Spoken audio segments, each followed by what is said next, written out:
for position as they dive into turn number 1. Michael McDowell on the inside of that 24 of Byron.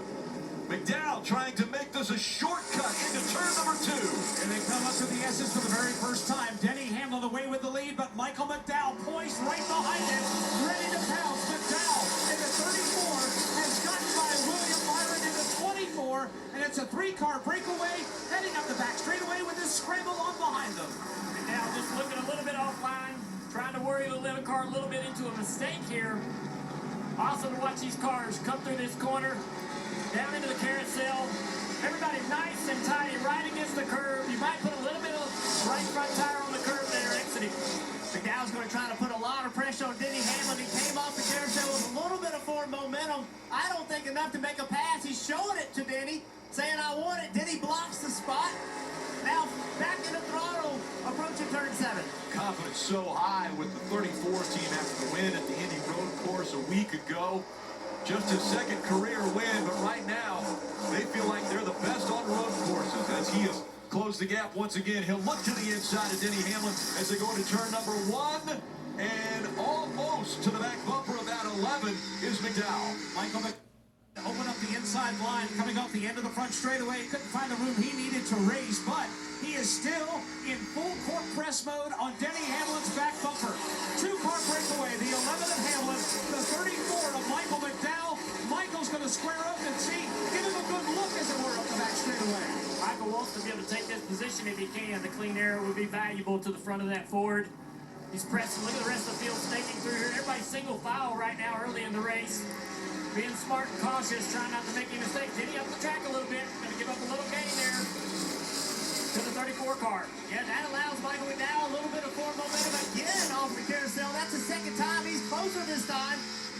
Still not close enough to make that move. Michael McDowell has tons of confidence. He believes he can take it to the 50-time race winner, Denny Hamlin, and get the lead of this race. Fast, high speed, and if it's paved, they're going to use it, Rick. That's Watkins Glen. Exit of turn 1. You've seen it already. We'll see it again. Denny Hamlin, Michael McDowell, as they turn in, will easily go driver's left over that curve and use all that paved runoff area. Leaders come out of turn number 1. Michael McDowell not letting Denny Hamlin get away. Byron not letting Wall there, going to try to get it underway. Try to rejoin traffic. I'm not sure that contact was too severe. But cars trying to go through here and getting off line, getting in the dirt. Lots of dirt on the inside of the curves. Just a little bit of dirt, a little dirty racetrack. Can make these cars slick. Here's a replay to see what happens. Watching Daniel right there, just jumping over the curbs, got behind on the steering. The curbs can upset these cars when you use them. You hit them the wrong way. Daniel, very lucky, I believe, just to get out of that unscathed. Yeah, currently has joined just behind the leaders 1 lap down. You see just a chain reaction, but it started all the way back entering the bus stop, and it took until the other cars caught him in the carousel. A driver in NASCAR to see if he can win his way into the playoffs, Marty. Rick talking to Alan Gustafson this morning. This is the lap he felt comfortable bringing Chase Elliott down pit road. They will be able to make it here on 2 stops, and they didn't want to have to save a lot of fuel throughout those 2 runs that will finish this race. Chase said on the radio, there's nothing I dislike about the handling of the car. We're just going to need to get some track position. This is how they're hoping they can do that. Now they hope for a caution, Steve. Hoping for a caution or hoping for pace in clean track as we ride on board with the 9 of Chase Elliott. Look out front. That's what you want to see. No one in front of you. Nobody holding you up. Brand new Goodyear tires. Now, white new tires aren't worth a lot here at Watkins Glen. You know you have about 3 more laps until the leaders pit because they're definitely going to stay out to try to win the stage. Speaking of the 34 McDowell, who you see on the upper right, just crossed the start-finish line. So now the 9 is all about running the absolute fastest 3 or 4 laps he can. He was at the back of those 10 cars right outside the top 10.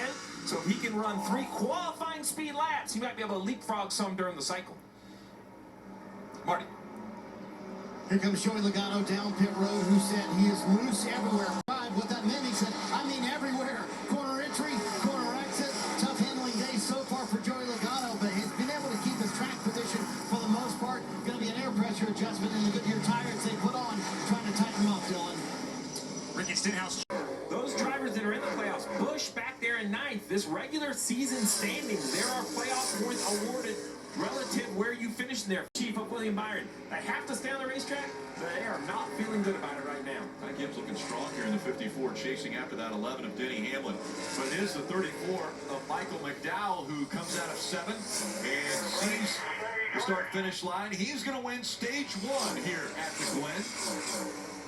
Again, the top 10 finishers all will gain stage points, but the winner of the stage gets a playoff point. Right, and as we watch the rest of the top 10, Bubba Wallace, great work, staying right there inside the top 10. Cars that were not going to score points came to pit road, including the 3 of Dylan. Now I would expect all of that top 10 to pit next time, Kim. And Dylan reporting he was losing 4 tires. In the car this morning, trying to work his way up, trying to play some strategy, but it would just be a killer if the caution came out right now. They're hoping this kind of plays out where it is. Yeah, but at this point, they worked great strategy a week ago. Maybe a better underhand throw here at the Glen.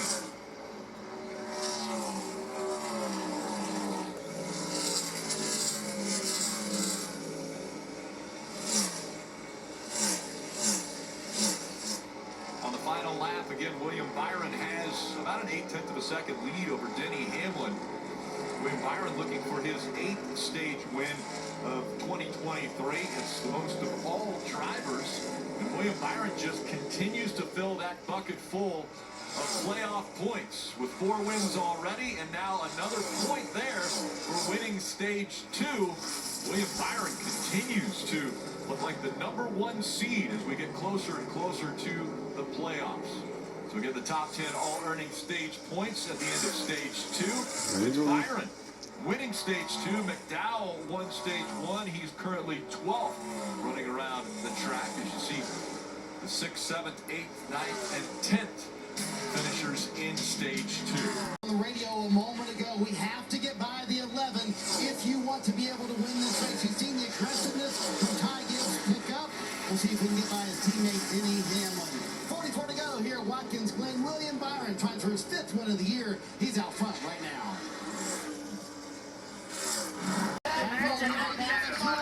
Alan Gufston said earlier, flip the switch. When you flip the switch, unreserved, we have 3 laps. They told him a moment ago, you have 2 laps. But obviously Chase Elliott out of fuel on the racetrack, needing a win at Watkins Glen or Daytona next week. Looks like it's going to be a must-win for sure at Chase Elliott at Daytona next Saturday night. He's going to come to a stop here in the middle of the bus stop. That's going to bring out a yellow as he can't get the car refiled. There's your caution.